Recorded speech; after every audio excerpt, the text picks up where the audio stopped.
আমাদের বাড়িতে প্রত্যেকদিন সকালবেলা আর কিছু রান্না হোক বা না হোক ডাল রান্নাটা হবেই। শুধু আমাদের বাড়ি বলে কথা না, যাদের বাড়িতেই সকালবেলা নানা রকম কাজে কর্মে সবাই যায় সেই সব বাড়িতে ডাল রান্নাটা হয়। কারণ সকালবেলার খাওয়াটা ডাল দিয়েই খুব ভালো হয় এবং খুব তাড়াতাড়ি খাওয়া যায়। আর সেই ডাল রান্নাটাই আমি করতে পারতাম না। যখন প্রথম প্রথম বিয়ে হয় তখন আমার মনে হতো ডাল রান্না করতে গেলে ডালটা সিদ্ধই হতো না।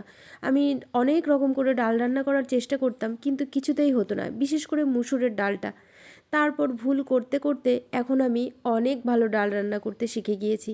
যাই হোক, প্রত্যেকটা জিনিসেই ভুল না করলে না কখনোই শেখা যায় না। আমি দেখেছি আমি যে জিনিসগুলো করার সময় বেশি রকম করে ভুল করি সেই জিনিসগুলোই একসময় আমি বেশি ভালো করে শিখতে পারি। তো ঠিক ডাল রান্নাটাও সেই রকম। এখন আমি মনে হয় চোখ বন্ধ করে মুসুরের ডাল রান্না করে দেবো, তাও টেস্টি হবে, খেয়ে সবাই ভালো বলবে, এরকমই কনফিডেন্স চলে এসেছে।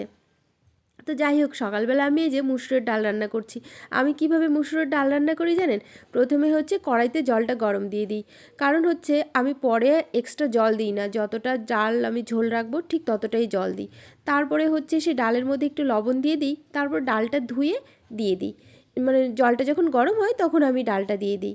এবার তারপরে ওই যে ফেনা ফেনাগুলো হয় সেই ফেনা ফেনাগুলো আমি ধীরে ধীরে ফেলে দিই। তারপরে যখন ডালটা দেখি সিদ্ধ হয়ে গিয়েছে, গ্যাসটা অল্প কমিয়ে রাখি, প্রথমে বেশি বাড়িয়ে দিলেও পরে কমিয়ে রাখি। কারণ হচ্ছে নাহলে ঝোলটা আবার শুকিয়ে যাবে। তো গ্যাসটা কমিয়ে রেখে রেখে তারপরে যখন ডালটা সিদ্ধ হয়ে যায় তখন ওই জলটা কমিয়ে আমি ডালটাকে ভালো করে একটু ঘুটে নিই। আর কেউ ডাল কাটা দিয়ে করে, কেউ অন্য কিছু দিয়ে করে, তো আমার একটা হাতা আছে আমি সেটা দিয়েই করি। তারপরে একটু ঘেটে ঘুটে দিয়ে তারপরে যে জলটা সেই জলটা আবার দিয়ে দিই। এবার তারপরে পরিমাণ মতন হলুদ। তবে হ্যাঁ, ডালে হলুদ দেওয়ার সময় কিন্তু সাবধান, কারণ ডালে বেশি হলুদ যায় না, বেশি হলুদ দিলেই হলুদের গন্ধ লেগে যায়। তো তারপরে আমি এই যে হলুদ দিয়েছি আর একটু কাঁচা লঙ্কা চিড়ে দিয়েছি। এবার আমি অল্প ফুটিয়ে নেব, এখন আর বেশি ফোটাতে যাব না। আগে না ডাল রান্না করার সময় মনে হতো কি ডালে কালার হয়নি, আর আমি বেশি পরিমাণে হলুদ দিয়ে দিতাম, তারপরে সেই হলুদের গন্ধও থেকে যেত। একেতে ডাল সিদ্ধ হতো না, তারপর আবার হলুদের গন্ধ থেকে যেত, এরকমই ভুলভাল কাজ করতাম। তারপরে যাই হোক, এই যে এখন আমি ফোড়ন দিয়ে দেবো।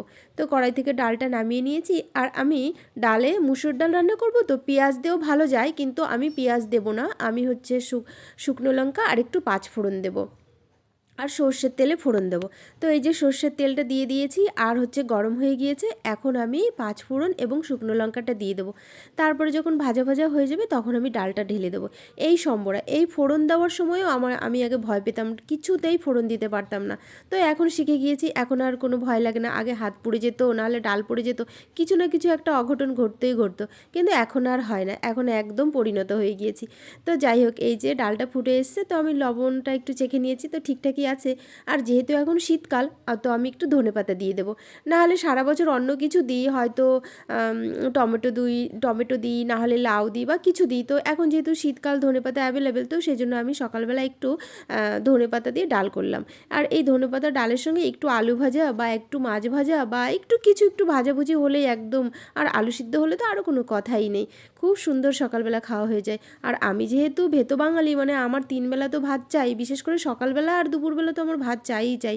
সেই জন্য সকালবেলা এরকম মানে গরম ভাতের সঙ্গে একটু ডাল হলে আমি বেশ খুশি। আর আমার বাড়িতে যারা যারা যেসব সদস্য রয়েছে তারাও ভীষণ খুশি, মানে তাড়াতাড়ি করে খাওয়া যায়।